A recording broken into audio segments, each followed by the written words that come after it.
Hello friends, আমরা চলে গেছিলাম অক্ষয়দার দোকানে। দেখতেই পাচ্ছ পোলাও রান্না হচ্ছে। আর তখন বাজছিল ঘড়িতে ঠিক 8টা। অক্ষয়দার দোকানে দেখতেই পাচ্ছ কতটা মানুষের ভিড় রয়েছে এখনো।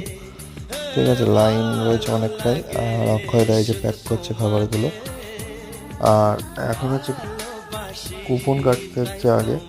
কুপন কেটে নিয়ে তারপর তোমাকে লাইনে দাঁড়াতে হবে। আর অক্ষয়দা আগে দিচ্ছিল ফয়েল পেপারে, ওই যে দেখতেই পাচ্ছ ওই যে প্যাকেটগুলো। আর কিন্তু অক্ষয়দা এখন এই যে প্লাস্টিকের বাটি চালু করেছে।